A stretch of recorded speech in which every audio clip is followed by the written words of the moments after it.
Cool. Yeah, we're just gonna keep it on, I guess. All right. See ya.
They're on the way?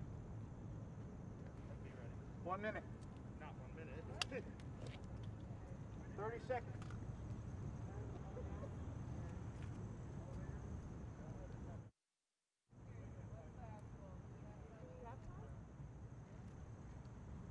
What'd they say? About 30, 40 minutes. Do you have a 2-minute warning? No. Is that? No. I don't think we do. I don't think so. Oh, it's all good.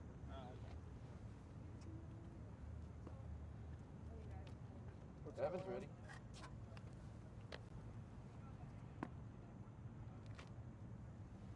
Bears on the loose.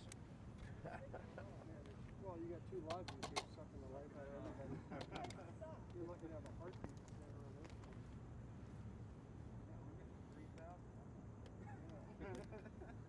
Nobody else is getting a thing. Why is that? You good? Am I on your way? Good. Okay. What, you in now? Oh, you're. Wait.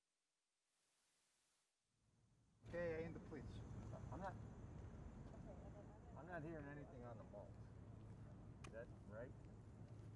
Jiggle it, Evan. You gonna say something into it? I mean, I know there's something up there. So I don't know if do you have anything up?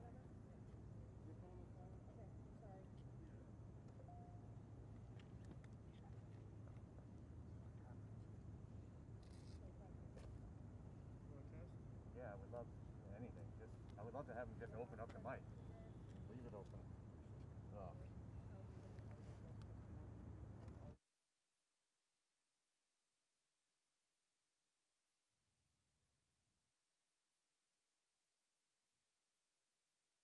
This administration, he's not a spokesperson. That's the guy that. Why is the guy that has the vaccine have a mask on? No, they're looking for net sound. They're looking to just hear the mic. Back, the pool is wanting to hear it. It's fine. I just want to know it's there.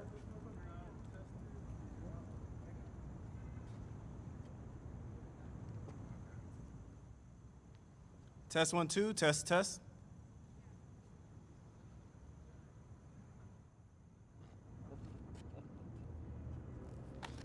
have a mic over there?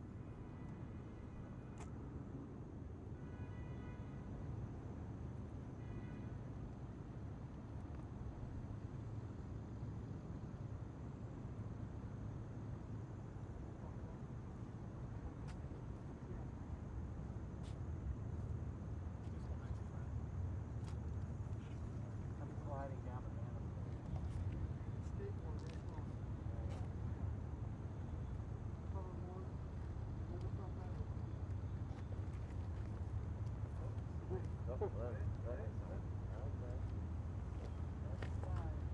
Doctor! I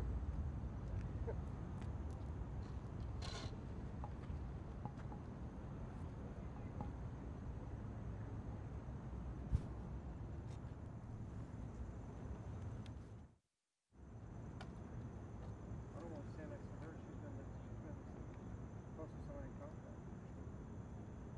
Just her tongue.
Good afternoon, everyone.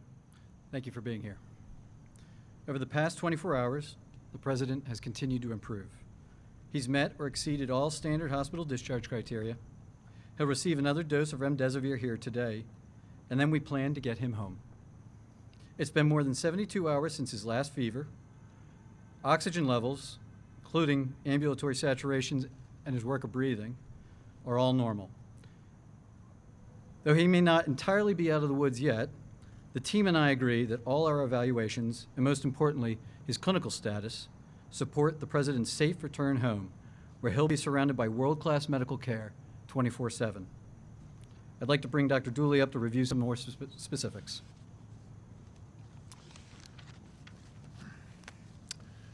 Good afternoon. Just a brief update this morning. As Dr. Conley mentioned, the President continues to do very well. His vital signs this morning were notable for a temperature of 98.1. His blood pressure was 134/78. A respiratory rate of 17 respirations per minute. His heart rate was 68 beats per minute. And his last oxyhemoglobin saturation was 97% on room air. He currently does not endorse any respiratory complaints. And aside from our evaluation with the multidisciplinary team this morning, has maintained a full schedule, ambulating and working on the White House medical unit. I'll now turn it over to Dr. Garibaldi to again discuss therapeutics. Thanks.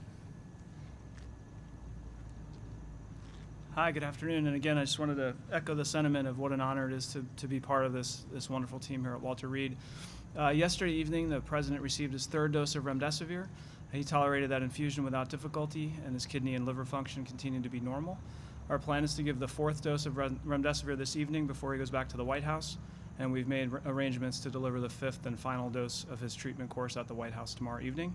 He continues on dexamethasone, and again, the plan for today is to continue to be up and out of bed, eat and drink, and work as he is able. And I'd like to turn it over to Dr. Jason Blaylock, who's an infectious disease specialist and the Chief of Medicine here at Walter Reed, to give some updates on infection control. Thank you. Good afternoon, everyone. First of all, I just want to say what an honor it's been to be part of this medical team behind me and to care for the President. Since the President's arrival at Walter Reed, he's received medical management that remains in line with national clinical societal guidelines for treatment of COVID-19 infection. In addition, both myself and Dr. Wes Campbell have worked very closely with various laboratories in the area, state-of-the-art facilities to include USAMRIID and RARE on obtaining advanced diagnostic testing to really inform the White House medical team of both the status of the President as well as his ability to transmit virus to others. Also, we have worked very closely with the Walter Reed team to ensure that we are looking very closely at infection control prevention strategies and the right posture so that the President can safely return to his residence. And with that, I'm going to turn it over to Dr. Conley, who will answer any final questions. Thanks, Jason. I mentioned it Saturday, but I'd like to reiterate myself just how grateful the President and I are to the men and women of Walter Reed, our colleagues at Johns Hopkins, as well as the many federal, private institutions that we receive support from. And so long as everything continues on the track that we're experiencing right now, this time, as the President already tweeted out, is to get him home later today. With that, I'll take a couple questions. Discharged back to the White House when he was given steroids. You've said that he's still on those steroids. Those are medicines, as you know, that are usually given to COVID patients who are on ventilators or with low oxygen. So did you over-treat him? And if he's still on that medication, how is it safe for him to return to the White House? So we send patients home with medications all the time. In fact, yesterday afternoon, he probably met most of his discharge requirements safely from the hospital. And he's returning to a facility, the White House Medical Unit, that's staffed 24/7, top-notch physicians, nurses, PAs, logisticians, and the unit here, the team here behind me is going to continue to support us in that nature. Yes? What infection control measures are you taking? And how was it safe for him to drive around in a cloth mask yesterday? And how is it safe for him now to return to the White House where there have been so many cases? How's any of this safe? So the President has been surrounded by medical and security staff for days wearing full PPE.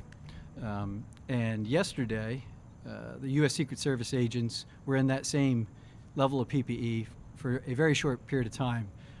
We've worked with our infectious disease experts to make some recommendations for how to keep everything safe down at the White House for the president and those around him. We're looking at where he's going to be able to carry out his duties, office space, and I'll just say that it's in line with everything we've been doing upstairs for the last several days. Can you tell us, please, on testing, can you tell us when he had his last negative test? Was it Thursday? Was it Wednesday? Do you remember when he had his last negative test? I don't want to go backwards. Contact tracing for people who are around him to know I understand. when he The contact tracing, as I understand it, is being done. I'm not involved with that. So. Why did you begin reclamation that he leave, or was this something he pushed for? No. So we try to get patients home and out of the hospital as quickly as is safe and reasonable. Every day a patient stays in the hospital unnecessarily is a risk to themselves. And right now there's nothing that's being done upstairs here that we can't safely conduct down home. You said that 7 to 10 days was a window that you'd be concerned about. I don't think we're there yet. So do you have concerns about potential worsening or reversal, and what are your plans for addressing that if it were to happen? You're absolutely right. And that's why we all remain cautiously optimistic and on guard because we're in a bit of uncharted territory when it comes to a patient that received the therapies he has so early in the course. So we're looking to this weekend. If we can get through to Monday with him remaining the same or improving, better yet, then we will all take that final deep sigh of relief. But as I said, 24/7 world-class medical care surrounding him down there.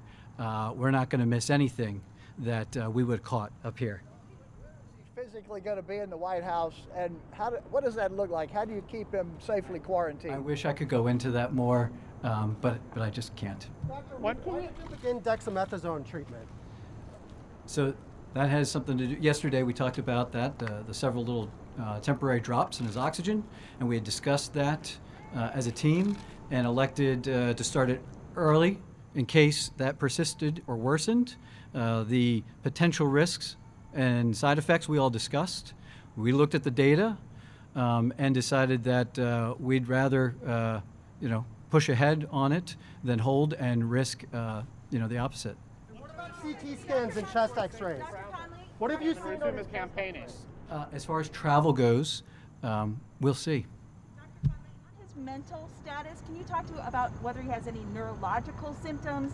Does he have any side effects from his medications? Any fogginess from the virus? No, I think you've seen the videos and now the tweets, and you'll see him shortly. He's back. Yeah. Pneumonia or any inflammation in his lungs at all? So we've done routine standard imaging. I'm just not at liberty to discuss. Doctor, So you're actively not telling us what those lung scans showed, just to be clear. So there are HIPAA rules and regulations that restrict me in sharing certain things for his safety and his own health and reasons. Share how many times, you said his oxygen dropped several times. Can you share how many times he was on oxygen? You said you checked with the nursing staff yesterday? Yes. So he the 2 episodes like we talked about yesterday, and both times that he received a little bit of oxygen and recovered immediately. Was that oxygen required? No, it wasn't required. He wasn't short of breath. He wasn't looking ill. It was more of us trying to anticipate needs and see how he'd respond. And in both cases, it came right off. He didn't need it from very long at all. You were on board Air Force One for multiple trips. Are you at all concerned about your own exposure and exposure to the medical team? I am concerned, but as the CDC says, there are caveats for essential employees that as long as you continue to test negative, you remain symptom-free, and you keep a mask on when you're out and about, which we do inside the hospital 24/7, then you can carry on your duties. Yeah. The president's an impatient man. Has he been itchy to get out of here? The president has been a phenomenal patient during his stay here, and he's been working hand in glove with us and the team. And today got to the point he's holding court with those of us around him, the whole team, going over all the specifics, the testing, what the future is, and we have been back and forth on what's safe and what's reasonable, and he has never once pushed us to do anything that was beyond safe and reasonable practice that we all first wanted. Medical team who recommended against the president leaving here and going back to the White House today.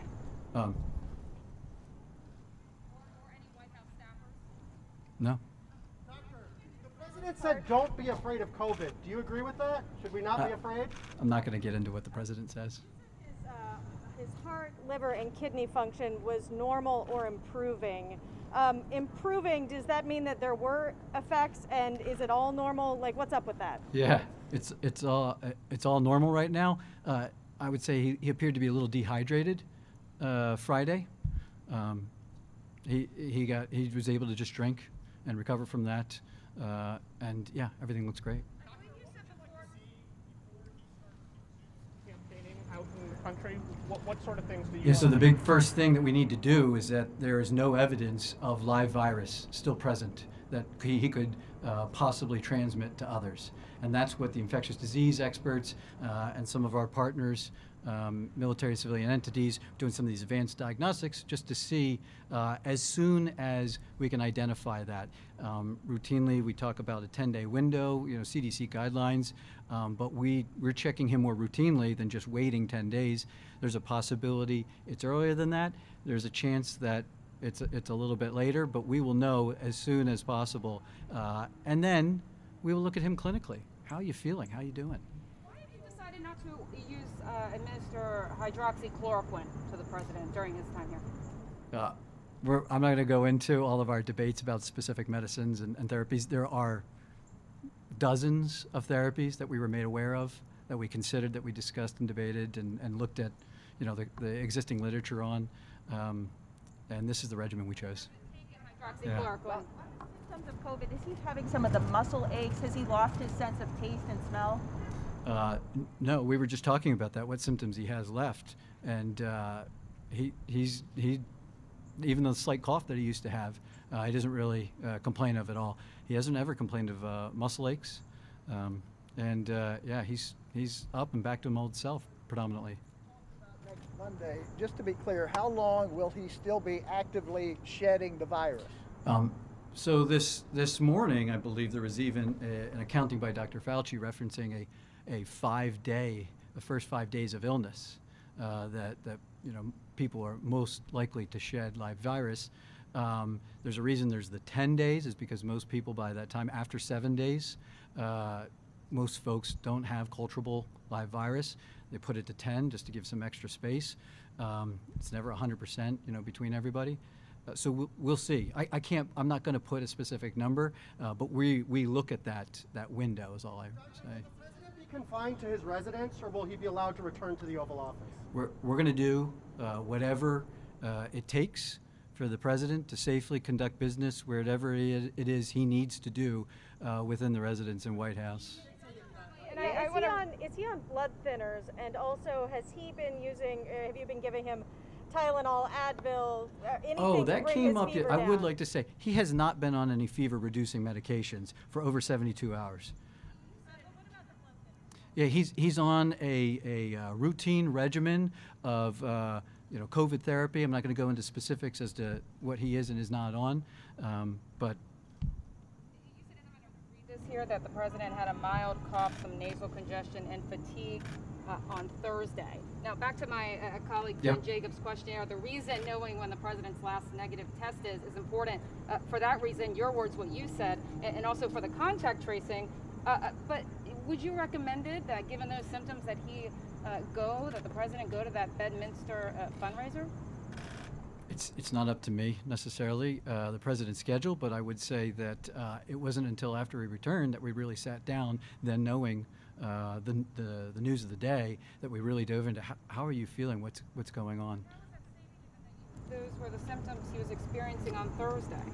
I'm not going to get into, operations. When was his last negative test, and what was his viral load? I know everyone wants that. Yeah, I don't have his viral load. Those are some of the diagnostics that we're sending out that will really tell us when it's safe for him to get back out and around people. The last negative test was. Any abnormal tests? Were any of his lab tests abnormal? I'm not, again, HIPAA kind of precludes me from going into too much depth and things that I'm not at liberty or doesn't wish to be discussed.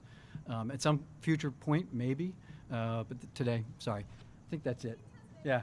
Thank you, guys. Thank you. Thank you. Thank you.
في واقع هناك تأكيدات